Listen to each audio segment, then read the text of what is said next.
क्या आपने कभी सोचा है कि एक ऐसा पेड़ जो बोलता नहीं लेकिन सुनता है, जो चलता नहीं लेकिन जीवन को गति देता है, जो फल नहीं देता लेकिन पुण्य देता है।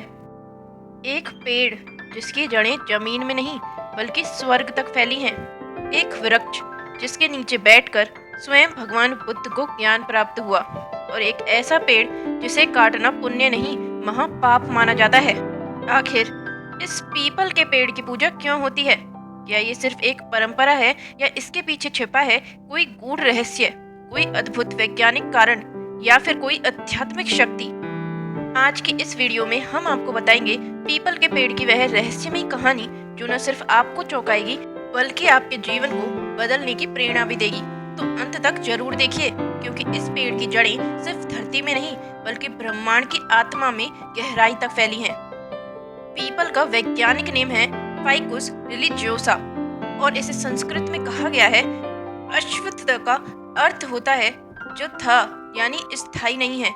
मतलब यह संसार जो हर पल बदल रहा है वही है पीपल, संसार का प्रतीक, परिवर्तन का प्रतीक। पुराणों में कहा गया है अश्वत्थ सर्ववक्षाणम, श्रीमद् भगवत गीता। भगवान श्री कृष्ण कहते हैं वृक्षों में मैं पीपल हूँ। अब सोचिए, स्वयं भगवान अगर कहते हैं कि मैं पीपल हूँ तो ये कोई मामूली वृक्ष कैसे हो सकता है? पीपल के पेड़ को त्रिदेवों का निवास स्थान कहा गया है। जड़ में ब्रह्मा जी, तना में भगवान विष्णु और पत्तियों में महादेव शिव। मतलब जब आप पीपल की पूजा करते हैं तो आप तीनों देवों की पूजा कर रहे होते हैं। सप्ताह के हर दिन इसकी पूजा की जाती है, लेकिन शनिवार को विशेष महत्व होता है क्योंकि शनिदेव का वास भी इसमें माना गया है। शनि से भयभीत व्यक्ति अगर पीपल की परिक्रमा करता है और दीप जलाता है तो उसके जीवन से कष्ट, रोग और दरिद्रता दूर हो जाते हैं। बहुत पुरानी बात है, सतयुग का समय था। पृथ्वी पर धर्म की स्थापना हो चुकी थी, लेकिन जीवों में अभी तक आत्मा और परमात्मा के बीच का संबंध पूरी तरह स्पष्ट नहीं था।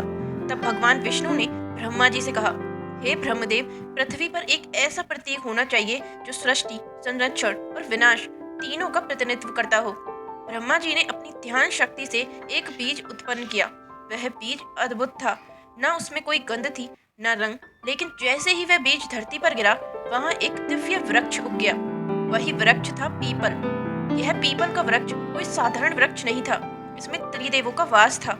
जड़ में ब्रह्मा, तने में विष्णु और पत्तों में शिव का निवास। इस वृक्ष की छाया में जब हवा बहती तो उसके पत्ते ऐसे झंझनाते जैसे वेदों का पाठ हो रहा हो।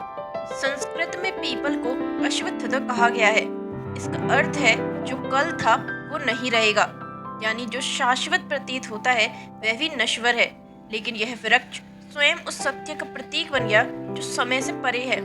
भगवत गीता में स्वयं भगवान कृष्ण ने अर्जुन से कहा, अश्वत्थम प्रवत्यम च फलम स साधु संग्रहण गेयम। यह श्लोक बताता है कि जो व्यक्ति पीपल के वृक्ष के वास्तविक स्वरूप को जान लेता है वह संसार के बंधनों से मुक्त हो जाता है। बहुत पुरानी बात है, एक बार एक राजा बहुत दुखी था। राज्य में अकाल पड़ा था, प्रजा त्रस्त थी।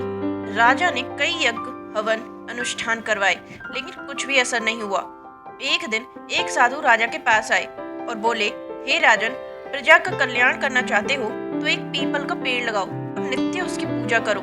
राजा ने वैसा ही किया। पीपल लगाया गया, पूजा आरंभ हुई और कुछ ही दिनों में बादल छा गए, वर्षा हुई, अन्न उपजा और राज्य में सुख शांति लौट आई। राजा ने पीपल की जड़ में जल चढ़ाया, दीप जलाया और प्रण किया कि जब तक यह राज्य रहेगा पीपल की पूजा अनवरत होगी। यह कथा सिर्फ एक कहानी नहीं, यह है श्रद्धा और प्रकृति के बीच का गहरा संबंध। राजा अश्वपति की पुत्री सावित्री एक अत्यंत बुद्धिमान और निष्ठावान स्त्री थी। उसने अपने लिए सत्यवान को पति रूप में चुना, एक साधारण वनवासी राजकुमार जो अत्यंत धर्मनिष्ठ था, परंतु एक शाप के कारण उसकी आयु बहुत छोटी रह गई थी। सावित्री ने कठिन व्रत लिया और पति सत्यवान के साथ वन में रहने लगी। जिस दिन यमराज सत्यवान की आत्मा को लेने आई वह पीपल के वृक्ष के नीचे लकड़ी काट रहा था। सावित्री ने यमराज का पीछा किया और अपने तप, बुद्धिमता और निष्ठा से उन्हें प्रसन्न कर लिया। अतंत्य यमराज ने सत्यवान को जीवन दान दिया। इसलिए पीपल के वृक्ष को पति की दीर्घायु और सौभाग्य का प्रतीक माना जाने लगा। आज भी विवाहित महिलाएं पीपल की परिक्रमा कर अपने पति के लिए सौभाग्य की कामना करती हैं। पीपल के वृक्ष के नीचे बैठकर गौतम बुद्ध ने ध्यान किया। 7 दिनों तक बिना हिले डुले उसी स्थान पर उन्होंने तप किया और अदंत्य वहीं उन्हें ज्ञान प्राप्त हुआ।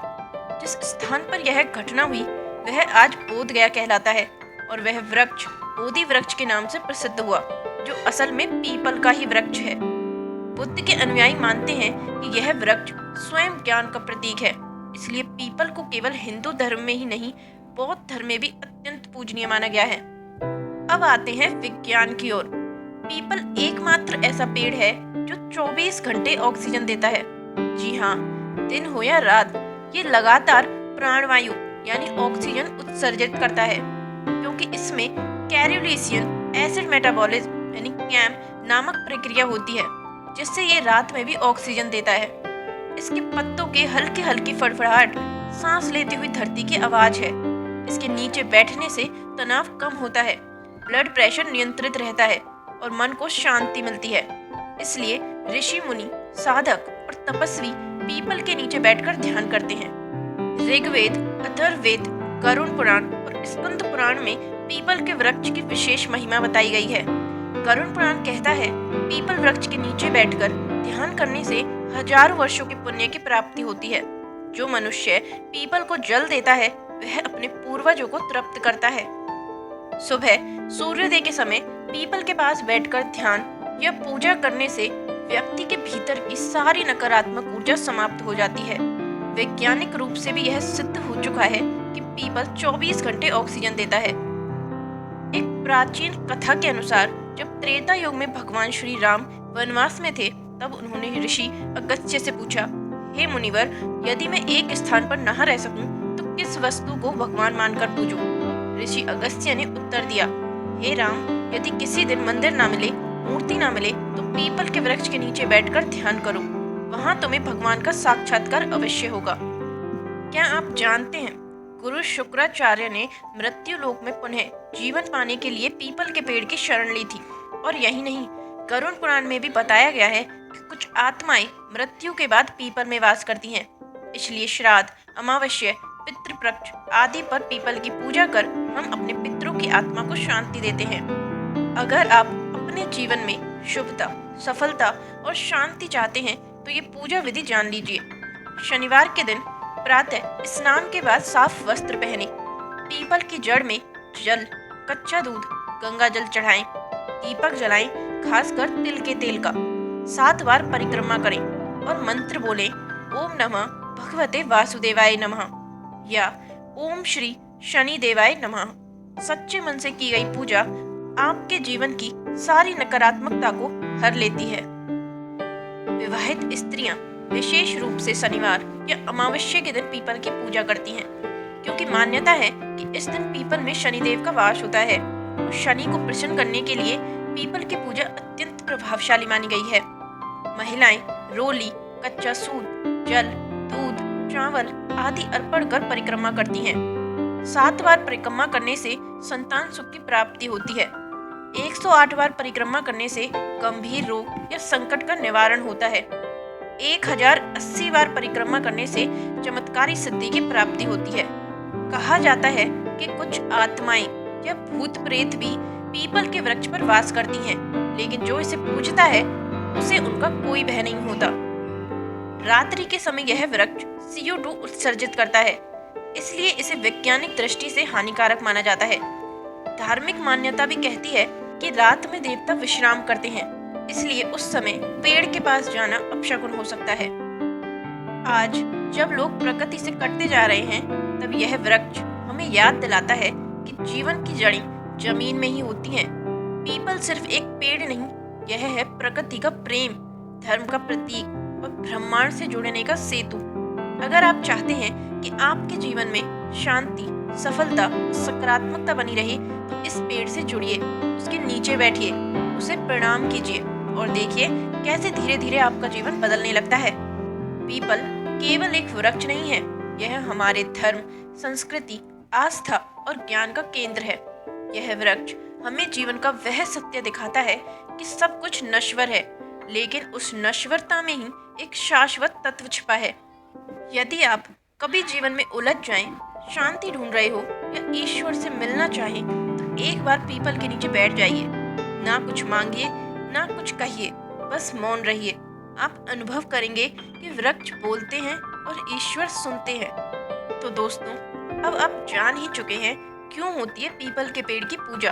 अगर यह जानकारी आपको अच्छी लगी हो तो इस वीडियो को लाइक जरूर करें। अपने दोस्तों, परिवार और बच्चों को भेजें ताकि वे भी जान सकें कि हमारी धार्मिक परंपराएं सिर्फ अंधविश्वास नहीं, ज्ञान का महासागर हैं। कमेंट में लिखिए हर हर महादेव। और हाँ, ऐसे ही रोचक कथाओं के लिए हमारे चैनल को सब्सक्राइब करना ना भूलें, क्योंकि ऐसी ही अद्भुत धार्मिक रहस्यों को हम आपके लिए लाते रहेंगे। मिलते हैं एक और नई वीडियो के साथ। जय श्री राम।